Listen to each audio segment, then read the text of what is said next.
Tesla's demand story may finally be turning a corner, but investors should not celebrate too early because one major technology risk is still sitting underneath the surface.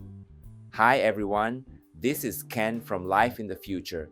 Today, Tesla has several positive signals. China sales are up strongly. Korea delivered a very impressive Model Y number. Europe is starting to show signs of recovery, and Tesla stock is trying to hold above the important $400 level. But at the same time, there are new questions around Tesla's 4680 battery cells. So today, I want to look beyond the headlines. Is Tesla demand really recovering, or is this just a temporary bounce? Let's break it down. First, China. Tesla's China-made EV sales reached 79,478 units in April 2026. That is up 36% from last year. This is clearly positive, but the important point is that this number includes both domestic China sales and exports from Giga Shanghai. So this is not only about China demand, it also shows how actively Tesla is using Shanghai as a global production hub. That matters because the biggest concern around Tesla has been demand. China is one of the toughest EV markets in the world. BYD and other local brands are moving fast, pricing aggressively, and updating products quickly. So a 36% increase is a strong sign. But I would not call this a full recovery yet. One strong month is not enough. The key is whether this continues into May and June. Next, Korea. Tesla sold 13,190 vehicles in Korea in April 2026. Model Y alone sold 10,086 units. That is a huge number for an imported vehicle. To me, this confirms that Model Y is still Tesla's most powerful global product. It has the right balance of price, size, range, practicality, and brand appeal. For many buyers, it is simply the easiest Tesla to choose. But there is also a risk.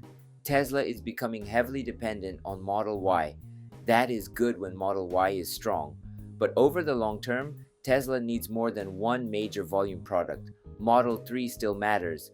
Cybertruck still needs to prove itself. And investors are still waiting for Tesla's next affordable vehicle strategy.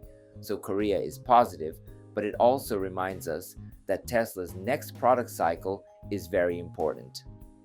Now, Europe. Europe is more complicated because registrations can be affected by delivery timing, subsidies, and local rules, so I do not want to overreact to one country's data. But the bigger picture matters. China is improving, Korea is strong, and parts of Europe are also showing signs of recovery. When several regions improve at the same time, the story becomes more meaningful. This does not prove Tesla is back to high growth mode, but it does challenge the bearish view that Tesla demand is completely broken. And for the stock market, that narrative shift can be powerful. Next, Canada. Tesla has started assigning VINs for the new Model 3 Premium RWD in Canada. The VINs reportedly begin with LRW, which suggests these vehicles are made at Giga Shanghai. This may sound like a small delivery update, but strategically it is interesting. Tesla appears to be using Shanghai production to support Canada with a more competitive Model 3. That shows Tesla's global factory flexibility. Shanghai can support China, Asia, Europe, and potentially Canada. But there is also a risk. Canada has been discussing restrictions and tariffs around Chinese-made EVs. So Tesla's pricing strategy could be affected by trade policy. This is quiet news, but investors should watch it. Next, Roadster. Tesla has filed a new trademark related to the next generation Roadster. Of course, Tesla fans may get excited, but a trademark filing does not mean production is about to start. Roadster has been delayed for years, so I would not treat this as a near-term earnings story, but it still matters as a brand story. Roadster represents Tesla's ambition, excitement and future image. It may not change quarterly numbers, but it helps keep Tesla's brand energy alive. And for Tesla, that brand power is still a real asset. Now, the most cautious point, the 4680 battery. Recent reporting suggests Tesla's 4680 cells may not yet be meeting original expectations in areas like energy density, charging performance, or range compared with some supplier-made cells. This does not mean 4680 is a failure, but it does suggest there may still be a gap between the original battery day vision and real-world mass production. And that matters. 4680 was supposed to help Tesla lower costs, improve efficiency, simplify production, and strengthen vertical integration. If Tesla solves it at scale, it could become a major advantage. But battery manufacturing is extremely difficult. Making a prototype is one thing, producing millions of cells with stable quality and low cost is another. So for investors, 4,680 is not something to panic about, but it is definitely something to monitor. If it works, Tesla's cost structure could improve. If it continues to lag, Tesla may need to rely more on external battery suppliers. That could affect margins and future product planning. For Tesla owners, this also matters. People want to know what battery is in their car. They care about range, charging speed, degradation, and long-term reliability. As the EV market matures, buyers will compare more than just brand names. They will compare battery types, real-world range, and ownership cost. Tesla still has major advantages. Software, superchargers, and vehicle efficiency are all strong. But batteries are the foundation of the EV business.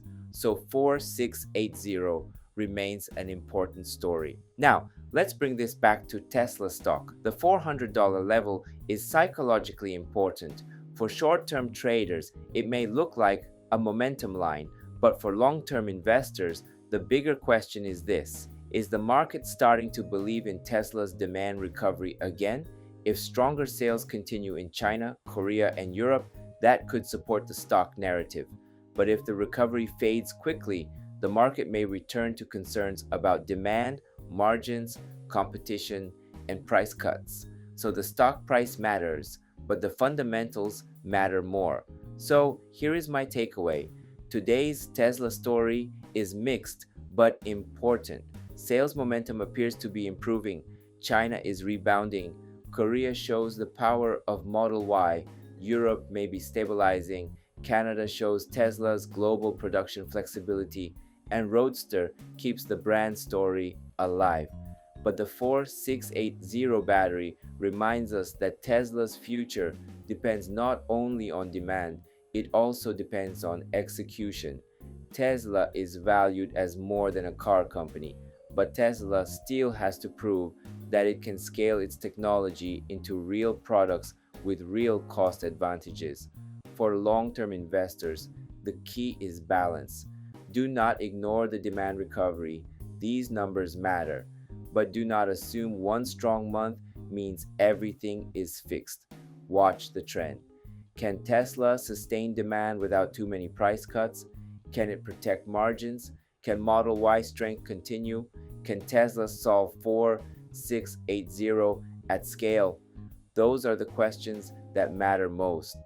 Tesla may be showing signs of recovery, but the next chapter depends on whether Tesla can turn this recovery into a durable, long-term growth story. That's it for today. If you found this analysis helpful, please hit the like button. And if you want daily Tesla updates with a long-term investor perspective, make sure to subscribe to Life in the Future. Thanks for watching, and I'll see you in the next video. Before we wrap up, let me take a moment to introduce myself. I drive a Tesla Model Y, and at home, I've installed a Tesla Powerwall, so I actually charge my car with solar energy. I truly believe Tesla is shaping the future, and that's why I share the latest news and insights here on this channel. I'm from Japan, but I want to connect with Tesla fans all around the world. That's why I also create an English version of my videos. YouTube now lets you switch the audio into your own language so you can enjoy it in whatever language you prefer. Most of all, I'd love to connect with Tesla fans everywhere so we can support Tesla together. I also share updates on X, so feel free to follow me there and let's connect. And if you haven't already, please subscribe to this channel. I'd really appreciate it. Thanks for watching, and I'll see you in the next video.